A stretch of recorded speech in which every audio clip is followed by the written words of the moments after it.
정청래 더불어민주당 대표의 폭주가 위험 수위를 넘고 있습니다. 이재명 대통령조차 제어하지 못하는 그의 언행은 여당의 품격을 무너뜨리고 정부의 개혁 의지를 갉아먹으며 결국은 민주당의 몰락을 앞당길 수 있는 자해적 행태로 비춰집니다. 지금 민주당은 여당이지만 정청래의 행보만 보면 야당보다 더 극단적인 투쟁 정당으로 퇴행하고 있습니다. 그의 말 한마디 한마디는 국민을 향하기보다 강성 지지층만을 향하고 있습니다. 정치를 민심이 아니라 유튜브 댓글창으로 읽는 사람, 그것이 지금의 정청래입니다. 그는 추석 연휴 내내 내란 청산, 빛의 혁명, 내란 세력은 되살아난다는 자극적 언사를 쏟아냈습니다. 여당 대표의 입에서 내란이라는 단어가 20번 넘게 반복된 회의는 대한민국 헌정사 어디에도 없었습니다. 마치 사법부 전체를 반혁명 세력으로 몰아붙이는 듯한 독설은 상식적인 민주주의 언어가 아닙니다. 여당 대표라면 국민을 통합하고 안정시켜야 할 책임이 있습니다. 그러나 정청래 대표는 국민의 불안을 키우는 방향으로만 움직이고 있습니다. 그는 스스로를 빛의 혁명 계승자라 부르며 반대 세력을 내란 잔당으로 규정합니다. 그 논리대로라면 사법부는 반동 세력이고 검찰은 적이며 심지어 대통령실조차 속도 조절론자로서 개혁의 적이 됩니다. 지금 민주당의 당정 관계는 명백히 정청래 1인 체제 아래 놓여 있습니다. 그는 이재명 대통령의 그림자를 밟고 서 있습니다. 이재명 대통령이 내세운 중도실용 노선은 어느새 그에게 묻혀버렸습니다. 대통령실이 조용한 개혁을 말하면 정청래는 불타는 청산을 외칩니다. 그것이 오늘날 여당의 현실입니다.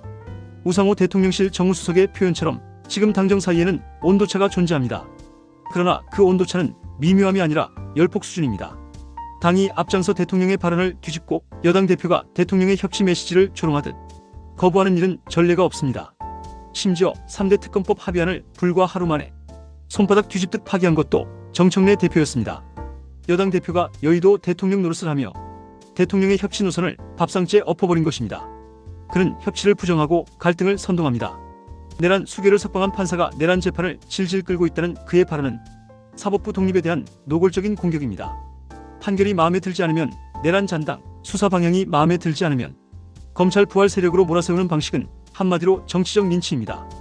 이런 언행은 법치주의에 대한 모욕이자 민주주의의 근간을 흔드는 위험한 언어입니다. 문제는 그가 이 모든 것을 지지층 결집 전략으로 이용하고 있다는 점입니다.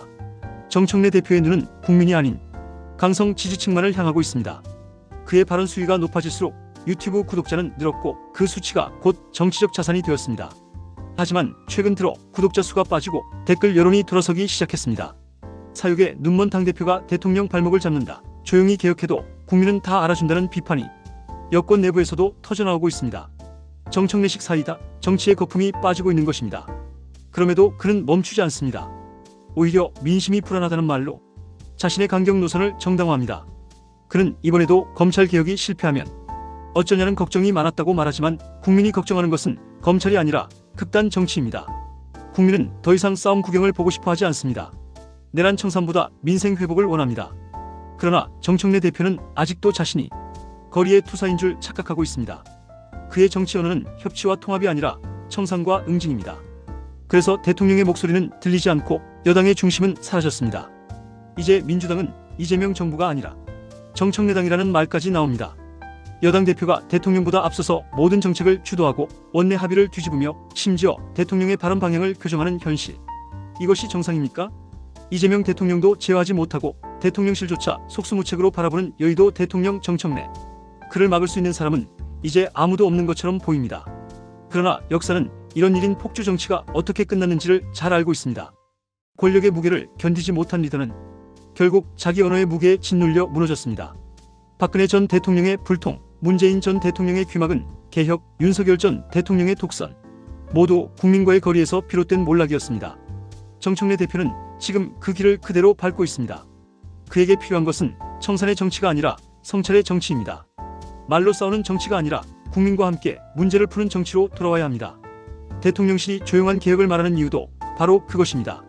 개혁은 폭탄처럼 터뜨리는 게 아니라 외과 수술처럼 정밀해야 합니다. 마취하고 일어나 보니 혹이 제거돼 있었다는 강훈식 비서실장의 비유가 바로 그 뜻입니다. 그러나 정청래 대표는 지금 마취도 없이 배를 갈라버리겠다고 외치고 있습니다. 민주당 지지율 하락은 이미 시작됐습니다. 강성 지지층만 바라본 정치의 한계가 드러난 것입니다. 정청래 대표가 후퇴는 없다고 외칠수록 중도층은 빠르게 등을 돌리고 있습니다. 국민은 전쟁이 아니라 안정, 청산이 아니라 상식을 원하고 있습니다. 여당이 대통령과 손발을 맞추지 못하고 내부 투쟁을 벌이는 한 그 어떤 개혁도 국민의 신뢰를 얻을 수 없습니다. 정청래 대표의 폭주는 민주당의 위기를 넘어 대한민국 정치의 위기입니다. 그의 막말과 적대적 언행은 정치 혐오를 부추기고 극단의 진영 논리를 강화시키며 결국은 국민을 다시 분열시킬 것입니다. 여의도 대통령이라는 별명은 결코 찬사가 아닙니다. 그것은 국민의 뜻 위에 군림하려는 자라는 경고의 이름입니다. 지금이라도 멈춰야 합니다.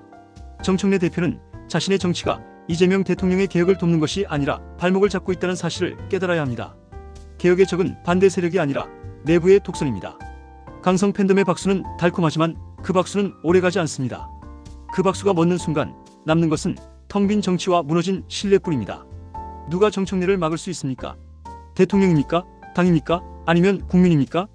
결국 그를 막을 수 있는 건 오직 국민의 냉정한 심판뿐입니다. 국민은 언제나 정치보다 앞서 있습니다. 지금 정청래 대표가 국민을 향해 던지는 사이다는 곧 그 자신에게 돌아올 독약이 될 것입니다. 정청래의 막가파식 폭주는 이미 경고음을 울리고 있습니다. 이제는 멈춰야 합니다. 그렇지 않다면 그의 정치 인생뿐 아니라 민주당의 미래도 함께 불타버릴 것입니다. 여의도 대통령의 시대는 길지 않습니다. 국민은 언제나 마지막 순간에 진짜 대통령을 선택합니다.